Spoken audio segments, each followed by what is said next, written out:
Hey guys, Kyle here. So, just before the show starts, I wanted to mention our Patreon. You can pay us $1 a month as a thank you, as a tip. You can pay $2 a month to get access to one of our bonus content shows, episodes 2 days early, and a secret Discord chat where all of our Patreon donors get to go and hang out and talk with us directly. Then there's a $5 tier that you can donate to get access to a whole bunch more content. We have multiple bonus episodes on there. So please check it out. Patreon.com/itgetsweird. We don't advertise, we don't make money. So check it out and throw some money if you think that would be cool. Thanks.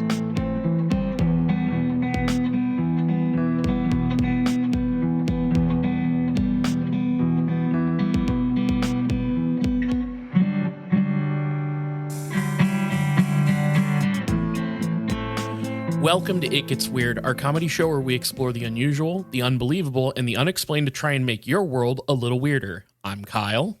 And I'm Niall.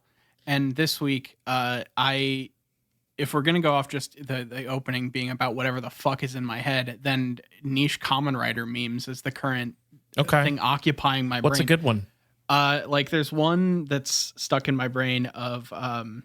It's of one of the final forms of 01 and his cohort, and they're running through a wooded area, and it says, "All right, bro, that's it. We're taking your phone," and they're both in like full attack position. Yeah, I find that one pretty funny. I bet with context that would be very good. Oh, it's great. So, no, I'm curious. I've got a lot on my mind.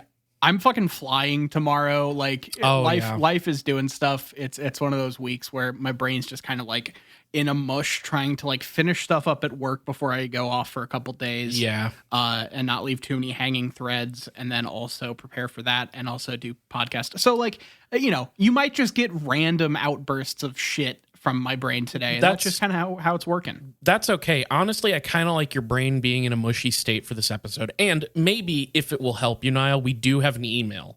Oh, really? Yeah, I think that will. Maybe. I talk to my doctor occasionally, and my doctor does say that in times of stress and times of your brain being very busy, viewer emails is the best cancer cure. Not cancer. Why did I say cancer? Viewer emails is the best cancer. You heard it here first at It Gets Weird.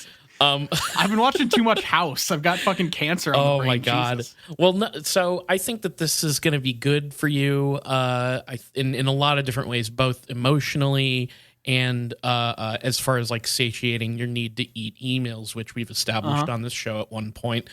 No, this is from Mac. And Mac says, "Howdy, longtime listener, first time emailer. Thought you guys could use a snack." See, there you go. Let's talk horror movie plot. Oh boy, can we? I can, with 98% clarity, see a Not Dear movie being one of those movies with like an undercurrent message of environmentalism without a doubt. Firstly, TM, Spielberg can't take this from me. Our characters, group of rapscallion friends in the Appalachian Mountains, hiking, camping, there to cause tomfoolery, whatever, not important. They commit some crime against nature or find something spooky. Our main peep is against the activity but joins in. Then boom, scary deer, make it very dramatic, like a scary noise first. The rest is just them running, hiding, and getting picked off one by one by the not deer. For extra spook, they all die, and the end shot is a POV of the not deer closing in, or our main peep gets away. That is all. Can't wait for more weird in 2024, signed Mac. Now, Mac, I like where your head is at. This does kind of remind me of The Ritual, though, right? A little bit. Now, here's the thing. I like the idea, but you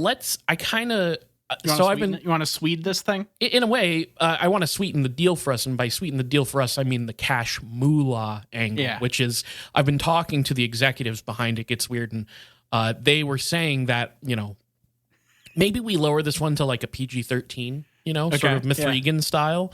And, maybe at the end what happens is there's like a dance off, and there's like a sort of fun party dance scene that could be kind of like fun and funny, but it's like funny and energetic, but also fun and entertaining for the audience to see the people dancing and the deer dancing. And that's my pitch, but I don't know, maybe you have a more interesting horror pitch than that. Look, I had my own kind of pitch for like thinking about the concept, but I want to stick on yours for just a second. Oh, okay. Because I'm trying to understand the PG-13 not deer like decomposing corpse dance off and how that could be PG-13. Like how I'm like that almost sounds more horrifying than the initial concept where like the decomposing shambling corpse of a not deer goes into a full-fledged like Scooby-Doo backgrounds dance off. Sorry, pup named Scooby-Doo dance off. Right. And that like, well, they did it in Mithrigan, the dance thing. Yeah. I guess maybe just like instead of the prion disease of the deer causing it to like, you know, run in circles and behave strangely, it like compels it to dance. Yeah, and as its ligaments are like decomposing, the way that all the limbs will hang as it shimmies and hits the latest TikTok dance. That's very late term. Like we're talking early effects of the disease that is going to inevitably kill the deer and probably a lot of other deer. So that's kind of where the environmental message starts to come in, I guess. But I like this idea. I don't know. I mean, the rated R version obviously has a decomposing deer just like fucking slaughtering people, sort of like what Mac described. And I think like you can sweeten up the final shot by instead of like showing much stuff throughout, you have people being picked off in kind of like ways that almost seem like they're accidents in the woods. Yeah. But then the final shot after the last person gets killed is the camera laying on the ground. Oh, and in the background, you see the hooves of the deer coming into shot, and then the front two lift up and it goes on its hind legs. Yeah. I think that's like an ending. That's a not I like ending. that. And I do think at some point some victim has to be like compressed into like a sugar cube. And licked. Yeah. And licked. So yeah, what if we give this not deer like ironic superpowers in terms of the way it deals with things? So like one gets turned into a salt lick. One would like I don't know what are other deer things. One like is like sees headlights coming forward and like sprints into the road because they're scared by it. Or maybe it like destroys a lot of people's gardens and that really irritates the people who are tending to that garden. That could be a fun angle to it. I like a not deer trying to kill people by deer mannerisms. That's kind of fun. Yeah. Maybe it lures people out to the garden. They're like, oh, fuck, the deer's back at it again at the garden. And the deer does a big backflip and just like spin kicks somebody during the backflip. I know you were talking about a physical garden here, but the garden is also how a lot of people colloquially refer to the Madison Square Garden. Oh, so like, what if the not deer finale ended with like the dance off in Madison Square Garden? That could be. I think that would be amazing. And I love this. We've kind of shifted subgenre of horror here throughout the discussion. We really have. Yeah, it's kind of going all over the place. But look, this is what we have. We hire writers for and stuff. I'm sure they'll figure out something to do with that bullshit. But all of what we just described does have to be included in the same movie. Yes. Now, thank you for the email. One. Mm-hmm. Two. I don't know why I'm saying yes because I didn't send it. No, that was not for you. Thank you. Thank you, Niall, for being a co-host this episode. But this week, we're not talking about not deers. In fact, I think people already know the direction I'm headed. This week, Niall, I'm still fulfilling my promise of Psychic Winter. Oh, really? We're continuing down we're continuously in the throes of Psychic Winter? It has barely even snowed in this winter. And I have a feeling that we're going to I don't think we're going to see snow for a while. So, but it's still winter, right? So until we officially have like a day where snow really comes down in my neck of the woods, I'm going to personally consider it ongoing Psychic Winter until further notice, right? So it's Psychic Winter until morale improves. Yeah, exactly. I'm holding you hostage here, basically. After this, maybe I'll take a little bit of a break. But the thing is, after researching this particular subject, even before this particular subject, there is here's the thing.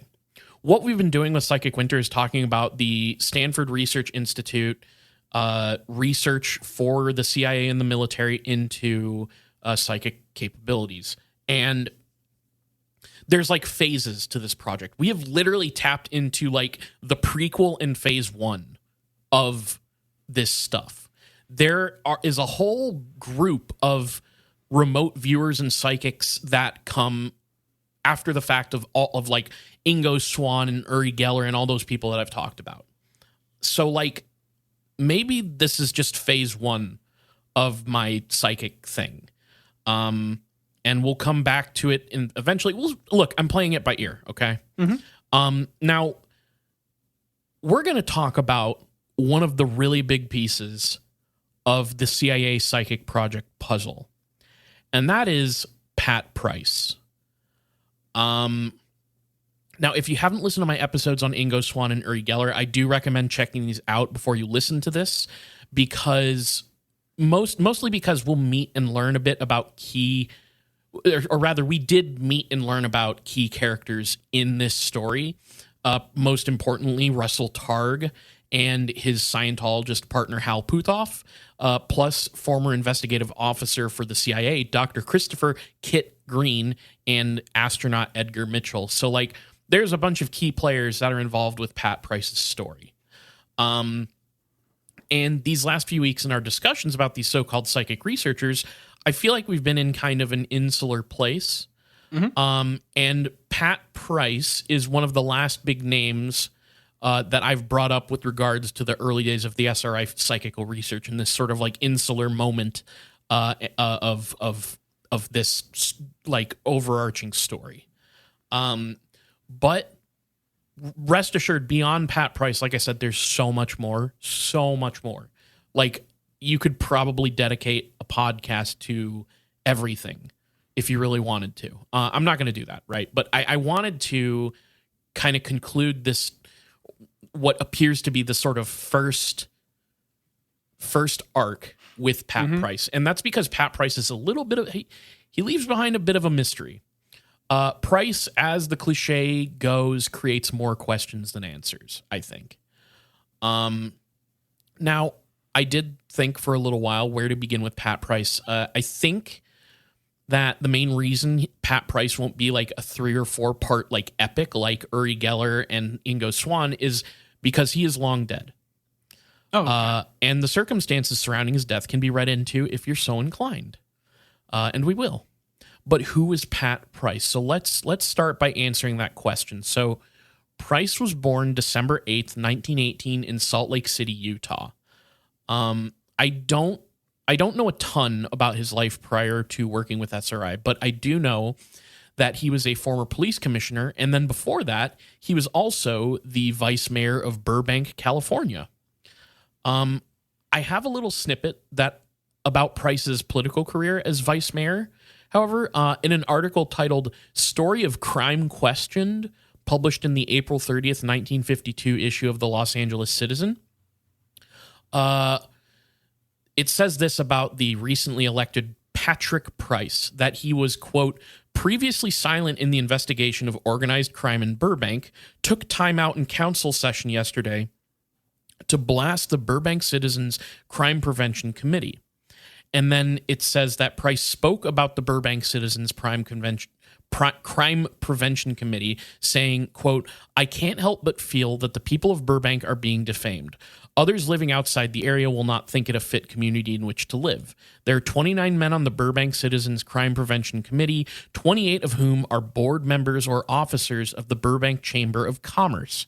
They are the people who made the charges. I can't help but feel they are subverting the real facts. So I wish I could tell you more about this. It seems like what he was saying here was pretty controversial. Okay. But this article was a quote pulled by a guy on his blog.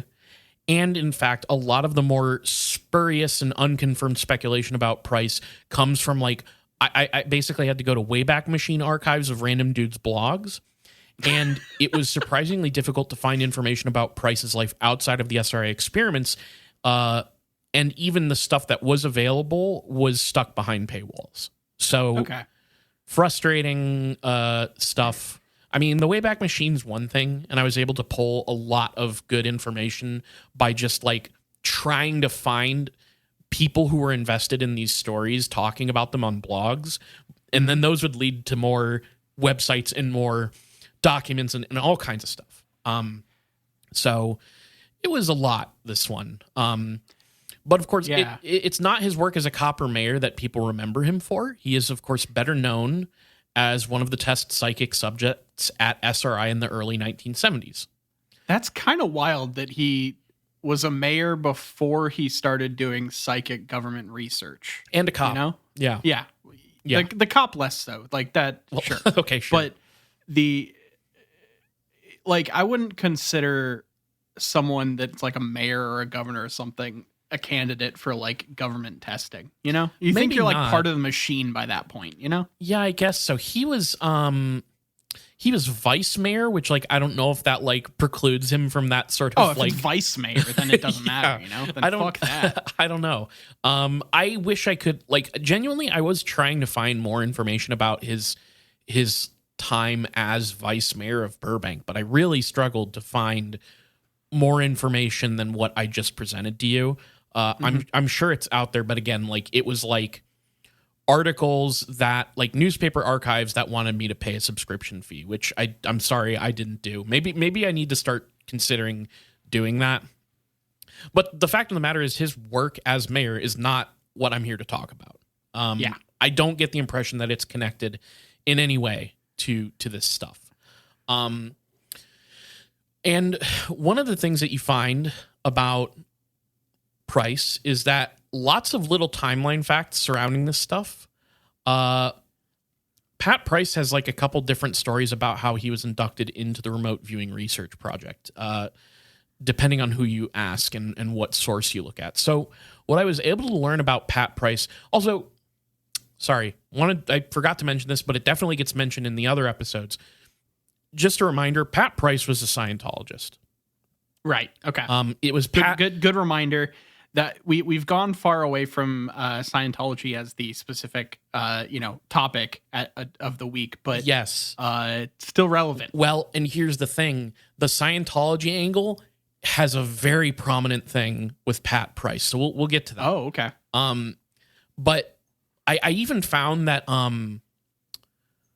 where is it in my notes? I found that basically a lab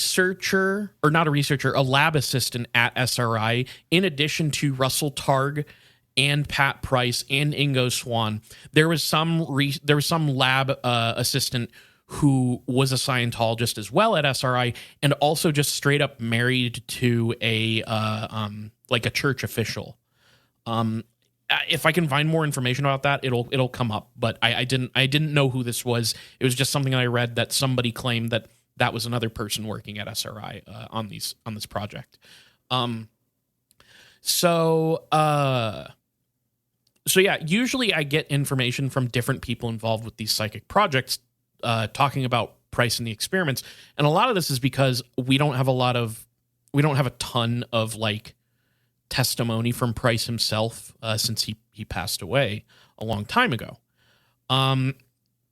But I pulled most of my information from two different documentaries for this episode. So we had 1993's The Real X-Files, America's Psychic Spies, which was directed by Bill Eagles and narrated by Jim Schnabel, which, if you remember, Schnabel was the author of a book by a very similar name called America's Psychic Spies, which is actually currently being shipped to my house as we speak because it has a ton of information in it that like gets referenced on websites, but the archive of the book is like inaccessible. Like it's on the Internet Archive, but you can't read it unless you have some special access. So I just straight up ordered the book. It was like $7. And then the other documentary was 2019's Third Eye Spies, a true story of CIA psychic spying, which was produced by Russell Targ himself, who I think is now dead. I think. Okay. But as of 2019, apparently still around. But he was an old motherfucker when they filmed that. So yeah, information gathered from there information that I gathered comes from a lot of different places. But some of the big bombshells seem to come from a lot of different events. One of the big ones that comes up in the 2019 documentary is the 2009 International Remote Viewing Association Conference, at which Dr. Green spoke, which, if you remember, Dr. Green was one of the guys who was a CIA dude involved with the research at SRI. Like, so he he's connected to it. So here's one angle of Pat Price's introduction to the psychic gang, which is what I'm going to call them now. And this is coming directly from the mouth of Hal Puthoff in this documentary. And for some context, the statement about Price joining SRI comes after a story from Dr. Green about testing the remote viewing capabilities of Ingo Swann. So this was an early remote viewing attempt where Dr. Green claims to have gotten coordinates from a quote-unquote CIA colleague who's going by the name Dave, who has come up in the other episodes as well. Don't know who this guy is. And then passed on these coordinates to Puthoff, who then fed those coordinates to Ingo Swann, who then viewed them remotely and described very specific details about a location that seemed a lot like a military base. And so this was a part of a double-blind experiment.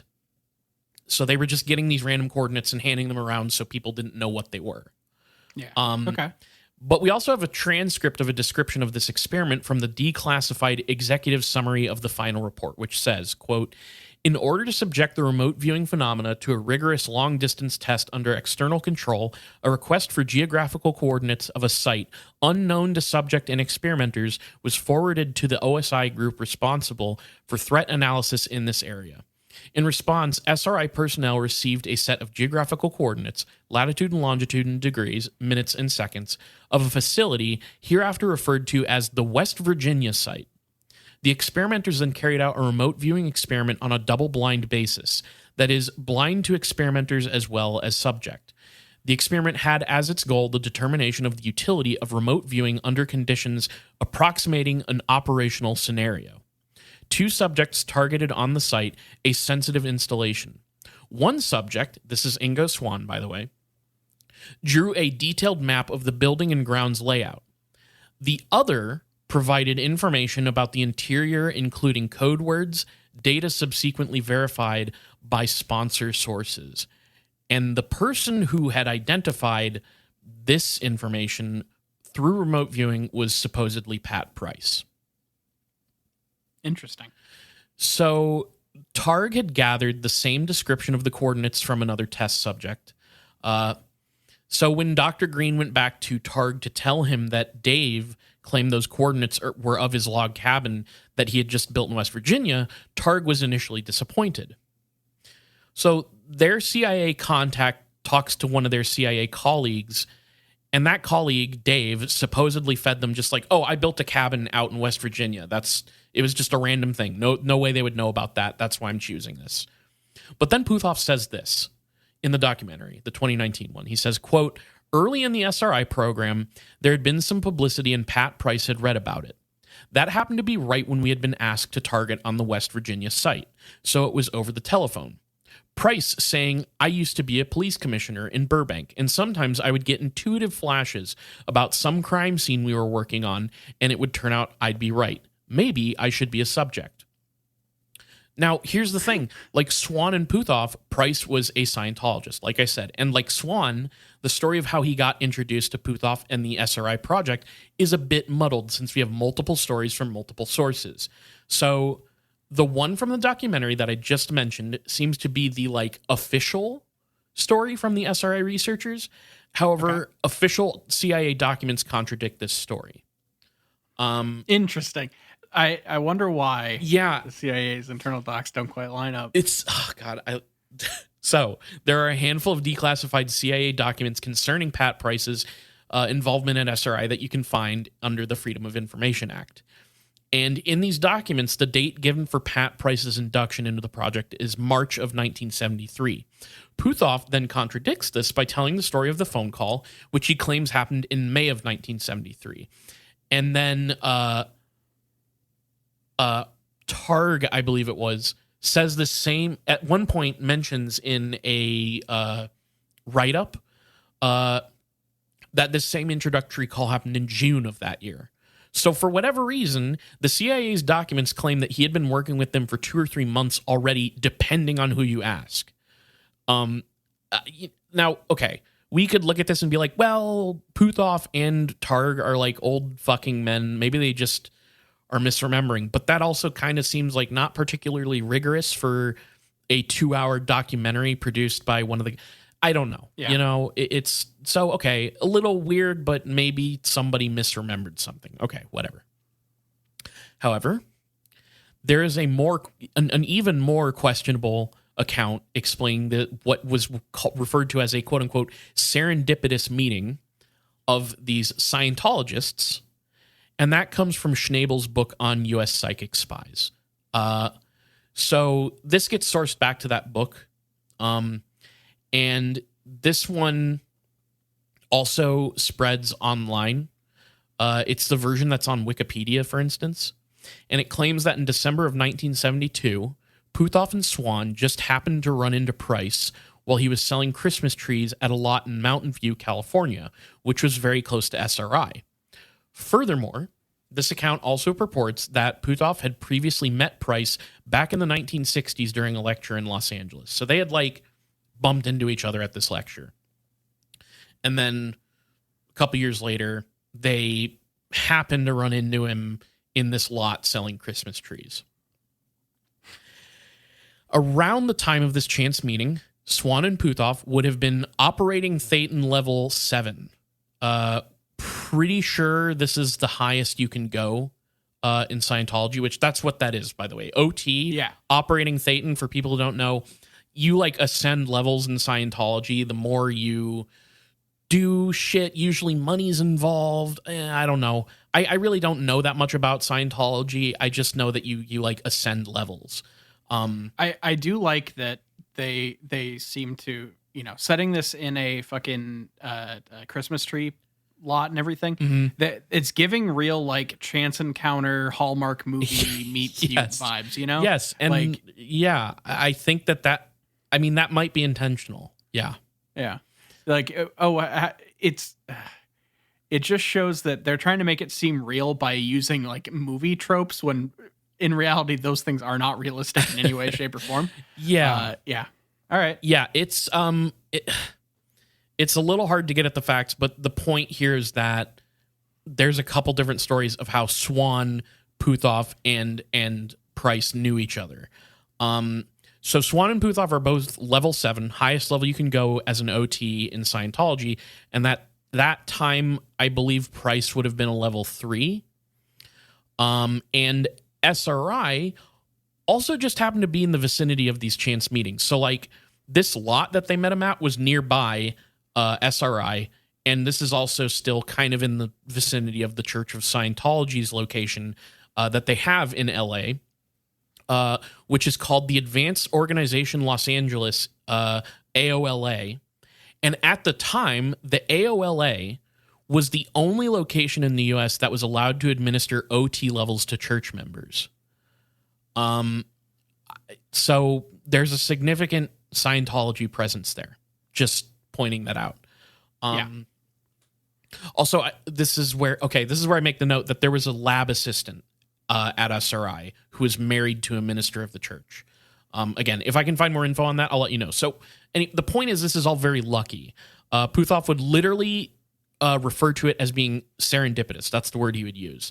But like I said, these accounts are crossed and the truth is fuzzy, not to mention the fact that it's pretty hard to take anything anybody from the CIA says at face value. So there's just so much questionable shit going on. There's if this were a Wikipedia entry, there'd be footnotes to every question, disputed tags on half of these statements. It'd be kind of a bloodbath. Yeah. So, and by the way, speaking of the CIA, Kenneth Kress, who is a physicist who worked for the CIA at the time, was the observer of the research at SRI. He was kind of I kind of get the impression that he was the in-between guy between CIA proper and the SRI researchers. He also happens to be one of the talking heads in Third Eye Spies, the documentary. And he says some fucking weird shit about Price. Kress says that he was tasked with observing at SRI and basically gets referred to as the first representative of the CIA in their contract work there. And he claims that one day he observed Price working with a map he kept at his desk, putting pins into it. And these pins were all over the ocean. So Kress is curious and asks him, what are you doing what's this all about? Price tells him that he's, quote, following all the nuclear submarines in the world, and I move the pins around when I relocate them. Oh my God. Okay. So if this were true, this would be absurd, right? Yeah. I don't think I even have to tell you that. Like, this is like it immediately brings to mind the whole like concept of Marvel's Ultimatum event from the Ultimate Universe, which was where Magneto just got like so pissed off he just like fucked the polarity of the Earth and caused a massive, like, this is like a Mark Millar supervillain type statement where it's like, oh, I could do the most fucked up thing you could imagine, but I don't. Like, it's well, and I guess it's just like he apparently is able to do this, and the CIA is like taking notes, like, oh shit, this guy knows where all the nukes are in subs. Cool. That's very interesting to us. So I guess what a lot of what I'm talking about here, between the connections between the Scientologists working at SRI, the fact that they probably met prior to the official story, which is that it was like a phone call where Pat Price reached out to him, all these inconsistent things, the more you read about Price and this stuff, the more questionable things get. And I also thought about another thing. As I read more and more about Price, the more I realized that the way the stories of this man, but also Ingo Swann and Uri Geller, as those like all unfold, when you read it from the perspective of each person, it becomes a story of the CIA's special little boy with amazing world-shaping powers each time. Yeah. But what I think is interesting about Price is that if the accounts of what Price was supposedly capable of are true, then I think he actually should get that gold star. Like, right off the bat, like, it's very vague what Uri Geller... Like, Uri Geller's constantly talking about, like, oh, I showed them amazing tricks, and they thought I was so fucking cool. And Swann's like, oh, I can see these places far away. And but Price is just like, I have extremely urgent information for the CIA and U.S. military. Like, that's like his whole thing. Sorry. I've been, ever since you called them the CIA with their special little boys, the idea of a... world of weird, like, conspiracy theorist gacha game where all of the like character models are like the like cheesecakey anime girl. What if they made like a fucking like Honkai Star Rail, but for Jesus, like, Niall. You've descended deep into Kamen Rider, haven't you?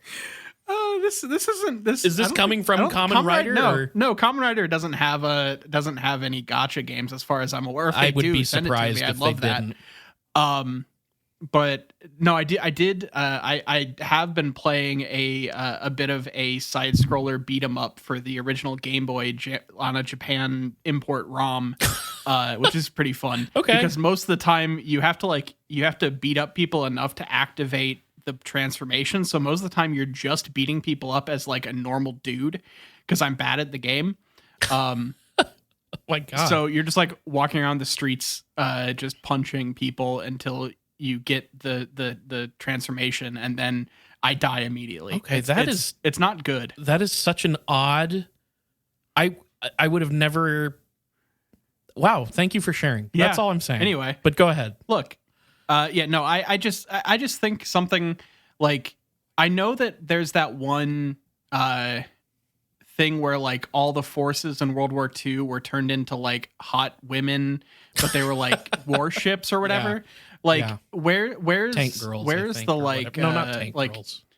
No, there's it has like a I forget. Anyway, there's the I just want to see like I want to be able to like pull an Uri Geller SSR rank card, and it's like posed, and you have to like spend all your fucking gacha coins to get all. You're just like, you're mad because you end up getting fucking like I don't know. I mean, Who would be the poll that you get so annoyed with because you get it every time and you just want it to go away? Like, would that be like David Icke or some shit? Would he be like the low tier? Yeah, that would be pretty low tier. I think, yeah. But I do think Pat Price would be like the chase figure here. And you're describing a really horrifying thing because, like, I love toys. And I would definitely play secret CIA projects gachas and ufology gachas. 100% I would want to collect that. That's an amazing idea. So yeah, anyway. These are the special little boys for the CIA, Niall, and you can collect them all. Look, my brain's scrambled. So where are we actually going with this? We're talking all sorts of fun things. I was mostly just summarizing that it's difficult to get at the truth with Pat Price. But I have another nice little thing here that I really loved in my research of this. In the June 2020 issue of Edge Science, in the article Pat Price, Precognition and Star Wars, a re-examination of a historic remote viewing case, author Eric Wargo, I should say, provides a very nice little analogy for the difficulty of determining truth in Price's case. And Niall, hopefully this is enough in your wheelhouse that it will help you stay on track here. Yeah. So here's what he says in the article. Quote, Pat Price's psychic exploits during the year he was at SRI are legendary. His 1973 accidental penetration, along with Swan, of the secret NSA facility at Sugar Grove, West Virginia, which got SRI in trouble with the intelligence community, is probably the most famous. But like all legends, the stories have grown in the telling. The more you read about Price, his illustrious career as a remote viewer, and his untimely, mysterious death while on a trip to Las Vegas, the more it calls to mind the classic Akira Kurosawa film Rashomon, about a fatal encounter between a samurai and a bandit on a lonely Japanese road, told differently at a trial by 4 different witnesses. Each witness, the bandit, the samurai's wife, a woodsman who watched the incident from a safe distance, and the dead samurai's spirit via a medium, has a radically different account of what happened. It is hard to know whom to believe since each witness has a distinct bias.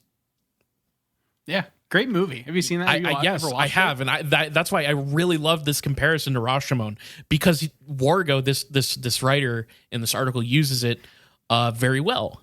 He illustrates like the various players in Price's story and the biases that led them to believe or disbelieve his story. And since we can't read about or ask Price the story from his own perspective, not really anyway, we have to rely on the accounts of these various players. So I'd like to use this explanation of this allegory to paint a picture of the people who have told Price's story before we actually get into the actual stuff that went down. So all credit to Eric Wargo, because I thought this was really well done. So I'm just going to quote him here. Quote, okay. Targ could be called the first witness in our Rashomon tale. Of those who have told their versions of the story at any length, he was the only true eyewitness, having been in the room with Price during most of the sessions. His story is also the most dramatic, painting a picture of Price as a true psychic Superman, effortlessly journeying halfway around the planet to spy on a remote Soviet test site with his roving consciousness. The CIA contract monitor Ken Kress, who discussed Price in a retrospective assessment of his involvement in parapsychology for CIA House Journal Studies in Intelligence in 1977, and who could be considered the second witness in our Rashomon tale, was more guarded in his assessment of Price's remote viewing, noting the preponderance of false or useless information despite 1 or 2 clearly impressive psychic hits, such as the famous crane. And don't worry, we'll get to the story of the crane momentarily. All you need to know to make that make sense is that Price supposedly remotely viewed a massive crane on a highly secretive military base across the world. Okay. He goes on to say, quote, the third witness, whom even many aficionados of remote viewing lore will be less familiar with, was a Los Alamos physicist and expert on Semipalatinsk, which we'll talk more about that soon. This is a guy, D. Stillman, who in 1975 provided the CIA with an independent review of the case materials. Of all the accounts, Stillman's now declassified report is the most detailed by far and also the most critical. He found little of real intelligence value in what Price described and drew over the 4 days of sessions, the crane notwithstanding. Were it not for that crane, in fact, it would almost seem as if Stillman was describing a completely different event than what Targ described. It is important to note that despite Stillman's ultimately low valuation of the exercise, he was not a knee-jerk psi skeptic. He admits his personal bias was in favor of remote viewing being real because he himself badly wanted to know what was going on at the target site. There is also a fourth witness, the deceased remote viewer himself, whose voice from the beyond, as it were, can now be heard in transcripts of the last 2 days of the sessions that exist in the new Archives of the Impossible at Rice University in Houston, which, Niall, I don't know if you've run into the Archives of the Impossible, but it's pretty cool. I've heard it mentioned. I haven't spent a lot of time there. Yeah, side note, just check it out sometime. But he goes on to say, as we will see, this witness, while even more bold in his assessment of his own psychic abilities than Targ was, didn't see things quite the same as they have been portrayed by Targ. As in the film Rashomon, the dead man disagrees with all the other witnesses on key points of the story, yet in this case, the dead man also gives the impression of being the most unreliable of the four narrators. Yeah. So we've got various people that all have varying levels of believability, much like Rashomon. This is a good comparison. I like that that the order in which we can probably believe them kind of lines up with how far removed from the situation they're. Like, yeah, the fact that Targ is the most close to it, I don't trust him as far as I can fucking throw him. Yeah. And then the other people that are slightly trustworthy were not there. Yeah. So that's fun. And it's so weird because Targ, just a couple things that I don't think I've brought up in previous episodes that I discovered in this one. Targ is not a Scientologist, but he seems to be a true believer of psychic abilities. Also, before working at SRI, had like a pretty traditional academic background, but was also a trained magician. Okay, that's fun. So that's his whole deal. And he seems to be quicker to believe than other people. And then the Stillman guy is like almost like pretty much all he's doing is going over recorded sessions and transcripts that are being handed off to him to sort of conduct an analysis. So he's like not even like present for this stuff, but he is like digging into the transcripts and like analyzing the stuff that's being sent to him through the CIA. So he's not like even though he's like he's like the most critical, he's also not there physically. So anyways, this article that I quoted from, it's written with the intent that people who are familiar with Pat Price's story would read it. But I kind of felt that this is a good setup for the people involved in the story. So I felt it sort of appropriate to tell it now before we get into these controversial experiments. Okay. So let's talk about what supposedly happened that got SRI and the CIA all excited about Pat Price. Well, going back to that property that the remote viewers targeted in West Virginia with coordinates fed to them from Dr. Green, who in turn got them from Dave at the CIA, who claimed it was just his log cabin. Apparently, this was a part of the test run that led up to the formal creation of the first iteration of Stargate Project. I believe when it was still codenamed Scan-8, which stood for Scan by Coordinates. Which again, like Swan, Price, and Geller, all three of these fucking guys will tell you that they did something during these tests that convinced the CIA to fund the project. Like they all three have claimed to this, by the way. Yeah, they all claim that they were the ones that got the money thrown in. Yeah. So they legitimized this, basically. Okay. So it seems that what had happened was Swan was the first to be fed coordinates and come up with what appeared to be a secret military base when he kind of like gave the overall layout and whatnot. And then Price was brought in after this initial remote viewing. Maybe he called up Puthoff or whatever. It depends on who you ask. And he's brought in to conduct the same test in the same location. So like I said before, Swan was the test subject who drew a map of the facility and layout of the surrounding area, but it was their second subject, Price, who reportedly was able to glean information from inside the facility, namely code words and secretive data. Supposedly, this data and these code words were documents hidden in vaults 3 stories below the surface level of this facility. And as the story goes, it was this part of the remote viewing test that truly caught the attention of the CIA. And again, runs in tension with Swan and Geller because they're the attention-catching subjects for the CIA. And don't worry, Geller will pop up in Price's story as well. So apparently, Dr. Green ended up going, what? When he heard this. and he drove, he claims to have driven to the coordinates in West Virginia that were tested and physically confirmed the existence of a secret military base in West Virginia known as Sugar Grove. So naturally, he then reports this back to the CIA proper. And apparently, Price's remote viewing of this secret data was confirmed by CIA agents. The CIA will tell you that this is true. And those agents were very freaked out. Classified special access code names had been breached, and so SRI was hounded by the CIA and NSA with intelligence operatives assuming there was a leak. Oh, I think I accidentally called it a military base. This was like an NSA facility, I think, or which may have been on like the grounds of a military thing. I don't know, but it's an NSA place. Facility, so yeah, okay. So they're like thinking, well, okay, obviously there is a leak of our data and that needs to be suppressed immediately. But CIA and NSA agents confirm that there is no leak. They fucking go over it, and apparently there was no way there was a leak. By accounts from ex-CIA folks like Green and Kress, this was real. Price managed to get this information without it ever being leaked. And the need to utilize and control it was urgent.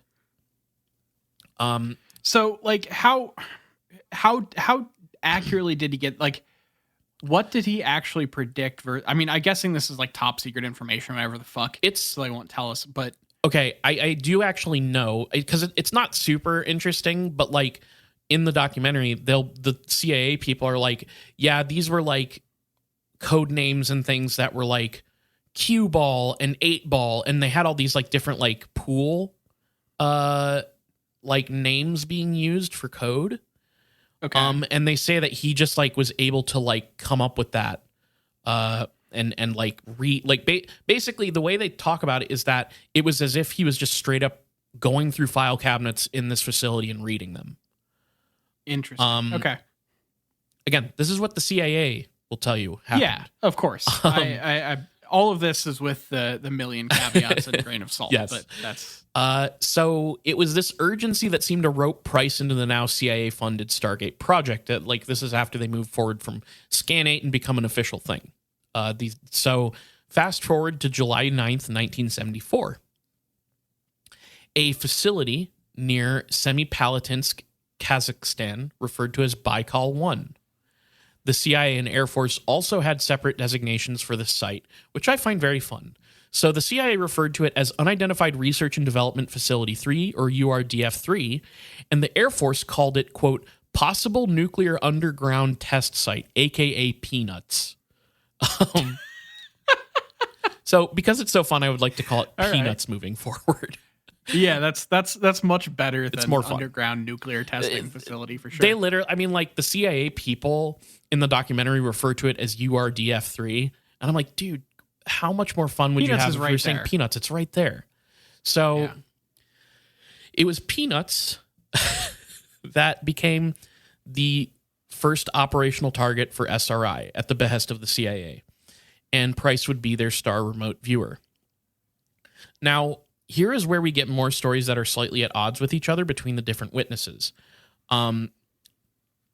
Targ's recollection of this event is the one you'll find often repeated online, which is Targ says, quote, armed with a slip of paper bearing the coordinates, Price and I climbed the second floor of SRI's radio physics building and locked ourselves into a small electrically shielded room, which we had been using for our experiments.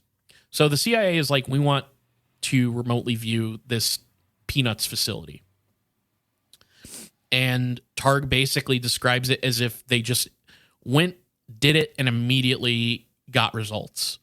According to Targ, it was here that Price polished his glasses, told Targ that he can, quote, see better if he wears them, and then dropped into a quiet trance-like state for a minute or so before describing a large gantry crane he was viewing from the top of a large multi-story building. And Price is quoted as saying, "As I drift up in the air and look down, it seems to be riding on a track with one rail on each side of the building." By Targ's account, Price immediately picked up on this crane, and the story of the crane would become infamous in the history of parapsychology. Now, it's Stillman's account that alters the story a bit. So he claims that in his analysis, both Puthoff and Targ were with Price that day in the radio physics building.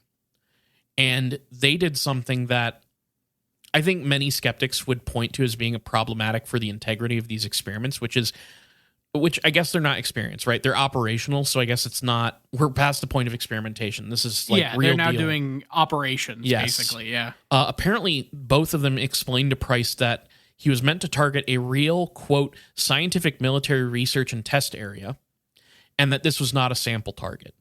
So, like, cool, this is operational, but nonetheless, this is the kind of feeding of information that you wouldn't want to do in an experiment because your test subject might read into that information, right? Yeah. But if you've confirmed you're working with a real psychic, you might as well tell them what you know. And all the stories basically agree that Targ and Puthoff didn't know any more than what they told Price. Only Kress, the CIA overseer at SRI, knew what the target was. So Stillman pokes some more holes in the story. Apparently, Price did not immediately identify a crane, as Targ would sort of suggest he did. Right. He began by ruminating on the many rocket launch and recovery tests conducted by Russians at the site, and then he would describe a partially sunken building with an enormous antenna and a 60 by 150 foot pool for, quote, underwater testing and orientation studies. He also briefly talks about a, quote, guy in a very peculiar type of helmet, and then attempts to shift his remote view to orbiting cosmonauts to compare the helmets. This is what I was waiting for, because like I was waiting for it just to be like, oh yeah, this guy's basically cold reading, and instead of just flat like immediately having something or even like sticking on one thing, he's kind of scattershotting the approach here. He's saying a bunch of stuff that like during the Cold War that you might like kind of have an impression of like what a secret Russian facility during the Cold War would look like. I mean, that shit was just ever present in the media. I'm sure he had an image, like a preconceived idea of what a facility like that would be like. And this is, of course, of course, this is the skeptical position, right? To sort of explain this stuff. But point is, in Stillman's assessment of this description, which there's a lot more details, but basically he said that aside from the overall image of a, quote, partially sunken in building, it was pretty much entirely incorrect. As Price described his overall impression of the place, he did briefly mention a gantry crane, which is like this big ass crane for like moving big heavy stuff onto different. Yeah, it's just a big ass crane that's like on these like rails. And Stillman claims that Puthoff, after having likely conferred with Kress about the operation, came back and instructed Price to tell them more about the crane that he saw. So, by Stillman's account, it wasn't until the next day, July 10th, that Price came up with this legendary drawing of the remotely viewed gantry crane. And this image that he would draw for the researchers, it would be compared to a CIA image that was created from satellite photos of the crane. And the similarities are, I guess, like eerie, but I would also point out that the similarity, it's not a perfect one-to-one copy of the crane. So look, this stuff always comes off so fishy to me, where it's just like, oh yeah, no, we confirmed this guy's psychic because he figured out a crane, which he only supplied the drawing a day after the fact, when he would have had time to figure out what to do with. Like, it's the more detail you get on this experiment, the less I am like, the less it sounds reasonable at all. Yeah, and like the crane, if you go online and you look up, Project Stargate, Pat Price, Psychic Spy, if you just like look that stuff up, a lot of the stuff you'll find will be basically, the story will just go that like Pat Price was brought in on a secret project and they had him remotely view this like Russian facility and he drew a crane that was almost exactly correct. That's how the story goes. But out of all the stuff produced by SRI, with everything that I've just mentioned, all the stuff produced with SRI and Pat Price, this one, despite not being amazing, this is the only one that's considered a quote-unquote clear-cut hit. And this is according to Wargo. But like he's looking at the assessment from like Stillman and all those guys. And Stillman has some interesting notes about this crane. So he says in his notes, quote, "It seems inconceivable to imagine how Price could draw such a likeness to the actual crane at URDF-3 unless, 1, he actually saw it through remote viewing, or 2, he was informed of what to draw by someone knowledgeable of URDF-3. And then Stillman comments on this second possibility, claiming that he doesn't want to, quote, discount the possibility that Price could talk to other people, such as the disinformation section of the KGB. But he notes that he mostly discounts this possibility, quote, because it seems distasteful and unpopular. Okay. And Wargo's article notes that there is no known evidence of Price's involvement with the KGB, and I'm inclined to agree. I didn't find anything like that in my research. It's hard to say, but like there's nothing that turns up if you like look for a connection there. From here, Targ claims that they reported all this to Kress, who said, quote, "It looks like you're looking at the right place. Now, can you tell us what they are doing in the building under the gantry crane? That's what we'd really like to know." And Kress gives a slightly different account from what Targ would say. So, and Stillman has less to say about this since the transcripts he received were filled with all this information that he couldn't see. They had like maps and drawings in this session. And, however, Kress claims that on July 11th, before tape recordings of operations were turned on for the day, which would lead to the transcripts that Stillman was reading from, Kress asked Price if he knew who he was. And Price supposedly responded, quote, "Ken Kress, works at the CIA." And this is shocking since Kress was operating covertly at the time. Right. So Price was... Yeah, he got just outed, basically. Okay. Yeah. So Price was quickly asked to sign a secrecy agreement, which would make him a witting subject. That's the term that the CIA uses. However, one of the things that I was thinking about here that comes up in, I think, Ingo Swan's account is a lot of people would tell you that it was kind of an open secret that SRI was like had involvement with the CIA and that they were funding stuff. So was Price psychically aware of the CIA's presence, or was he like... There's also just the fact that Ken Kress could just be lying, right? Like, right. Yeah. So again, there's a lot of questions there. And it's before the transcripts are actually taken. So you can't prove it. You just have to assume that the CIA is telling the truth. All of this just hinges on like a known liar organization telling the truth. Yes. And also a bunch of people who have financial and personal stake in these things happening, saying they're true. It's not the best place for like reliable information. Yeah, it's very questionable. So again, after this, we have, again, different accounts of Price's remote viewing session with Kress. So they discuss significant differences between Price's description and the CIA's satellite data. Like, Kress sits down and talks with him about how, like, you got a couple things right, but here's a bunch of things you got wrong. And Stillman ends up counting a number of misses by Price in the examination of these specific details, but especially the existence of a subterranean building that Kress and apparently the CIA were very interested in. But as Targ would describe this session, he makes it sound like Price immediately like enters this building at the instruction of Kress. Stillman, Kress, and the transcripts would tend to differ. But Targ makes it sound very, very real. Yeah. Okay. So in the 2019 documentary, there's a weird story here about SRI, I think after this particular operation. Apparently, SRI was approached at some point by an attorney general to help out on the case of the kidnapping of Patty Hearst. Okay. And Price was like specifically brought onto the case to help because, so I guess they show him like a book of mugshots, which included the Symbionese Liberation Army leader Donald DeFreeze.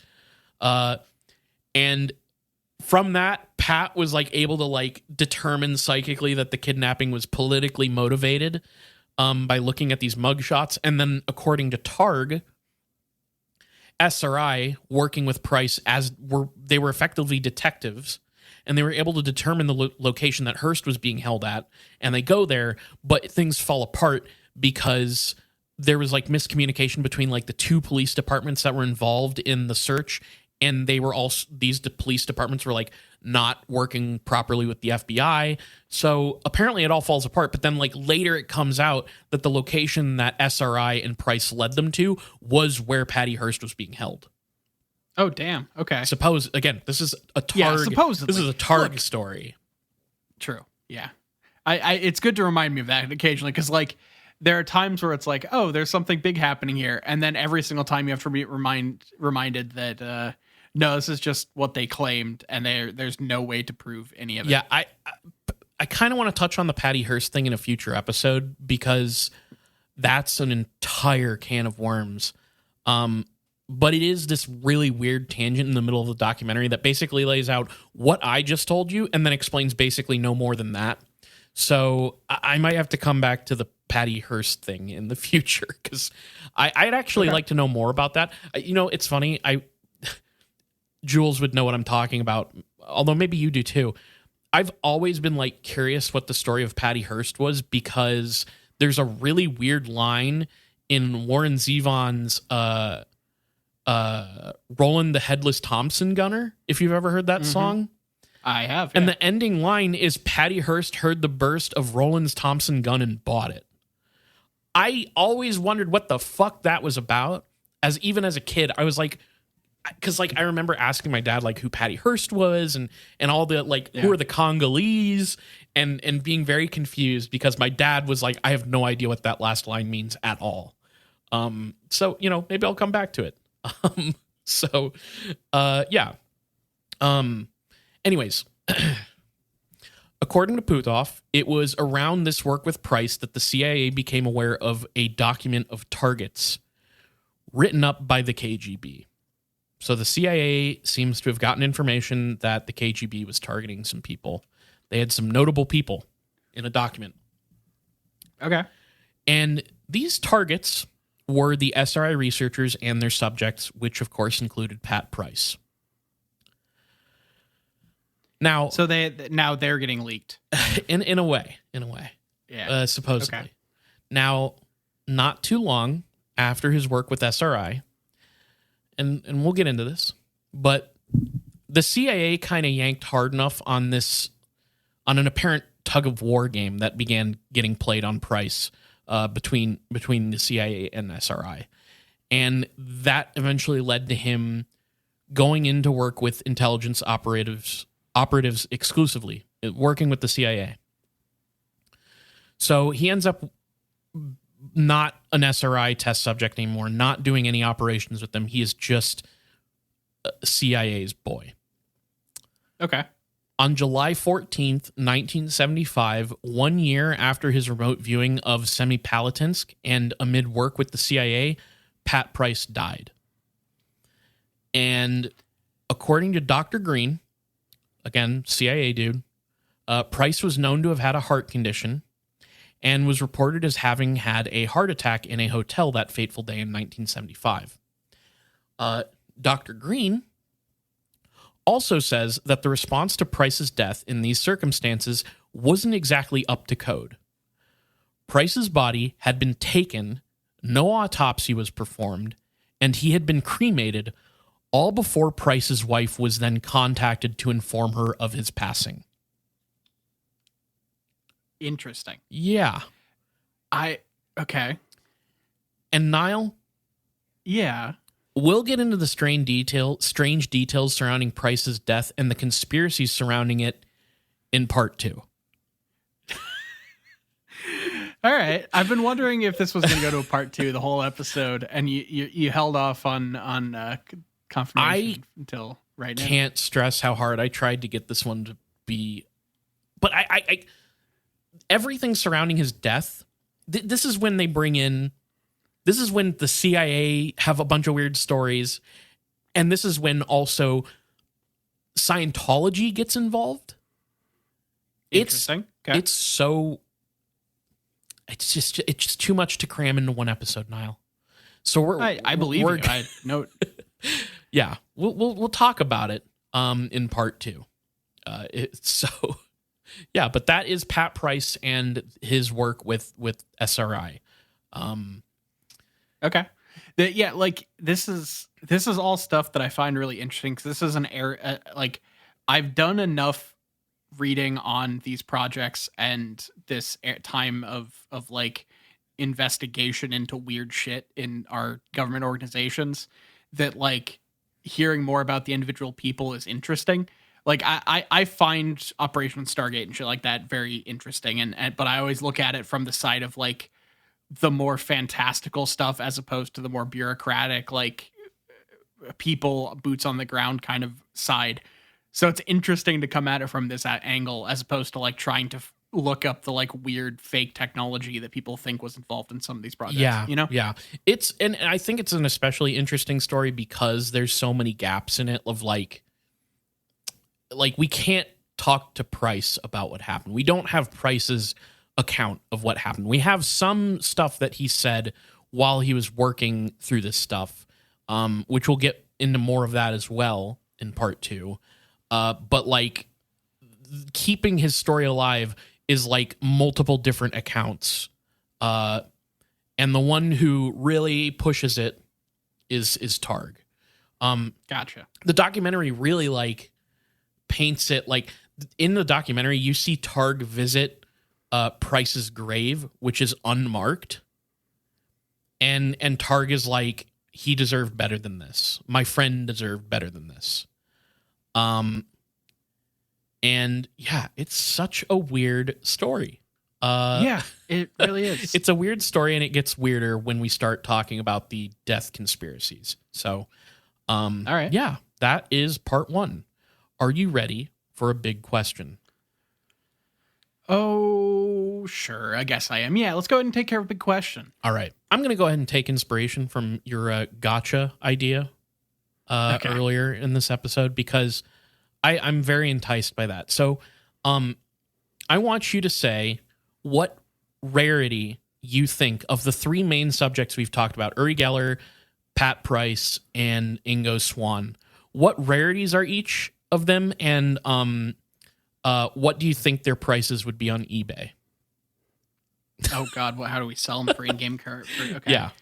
So I have to in-game currency to real-world currency. Oh, sorry. I mean, well, I'm thinking about Gacha as actual collectible toys too. Oh, see, I was thinking of it as when Honkai Star Rail phone app kind of shit. Sure. But I'm down to do either one. Let's do chase figurines, real toy stuff.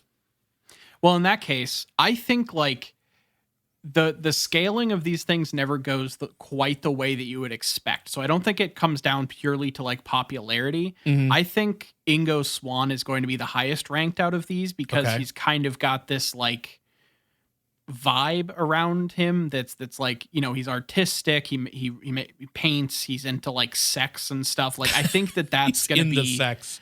Most people aren't, but he's an interesting case. Well, look, not everybody writes books on this subject. Fair. Okay, That's fair. So he's into it. Oh, So I should mention, by the way, because I brought it up in another episode and said I didn't know if this is true. And it's not that important, but I would like to make sure that like I follow this up. Ingo Swann, it was indeed homosexual. That is which I actually learned some tragic stuff about Ingo Swann in this documentary. But you know what? I'll save it. I'll talk about it some more. But anyways, cool. Yeah. Well, yeah, he's going to be the highest ranked, so he'd be in your like S or like I don't know how it all works. Like, there's like a bunch of ones that are like quadruple S AR or whatever the fuck. He's going to be one of those like hard pulls. Maybe he's a holiday special pull, something like that. Limited. Maybe set. He has like a variant where he has like the normal Ingo Swann, and then there's the Ingo Swann like sex variant where he's like nude and exuding like a sex aura or something. Yeah, that's where you get I don't know. I don't have anything actually good here. But I think like there's like poses and stuff you could work with. I was thinking really accentuate them. Pat Price would be like kind of the lowest ranked one, but then there would be a Chase. Agreed. There would be a Chase figure that would be the highest, rarest one that has him with a little mini crane. Okay. So, and then Uri Geller's like smack dab in the middle because like he's like part of the collection, but like after the controversy of the Pokemon thing and all that, like he became but also like you have to put some big names as attainable figures or else you don't get the buy-in. Like he since he's one of the more known figures in this whole world, he's going to be your buy-in to a lot of people. And the bent spoon variant does give the Chase figures a run for their money. Yeah, but like his fucking live-in companion, that's going to be the hard one that everyone has to go for. Yeah. That's going to be the one that there's like bidding wars of like hits 4 figures on eBay, that kind of shit, you know? Yeah. So, we've got you know, your Uri Geller, he's going to be in your middle of the road unless you get into some variants. You got your Pat Price as your baseline, cheap, easy, like if you buy a box of figures of mystery packs, you're going to get 2 of him and not know what to do. And aesthetically, he's not the most like exciting one. You know, he's just like an old guy.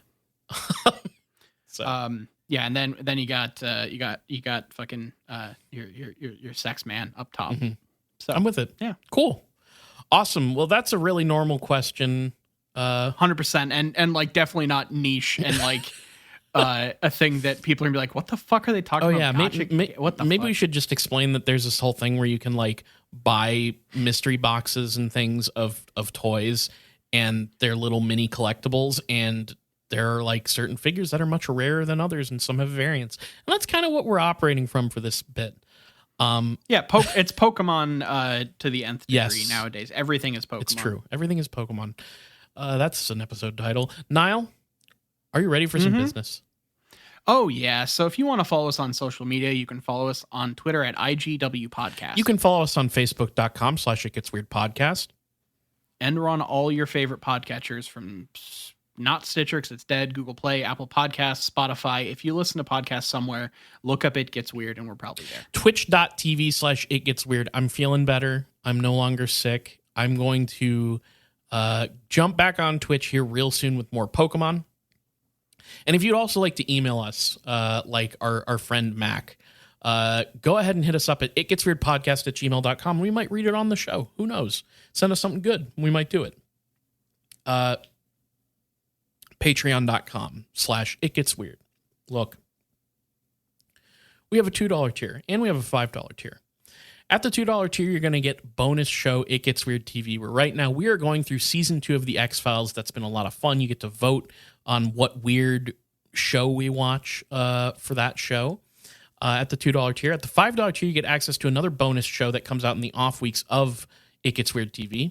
So you get bonus content every single week. And whether you donate to the $2 tier or the $5 tier, you get access to the main show 2 days early on Friday instead of Sunday. And you get access to the Discord where we're all hanging out, chatting about weird, Fortean, UFO, cryptozoology, paranormal, all that shit. You can talk to us there directly.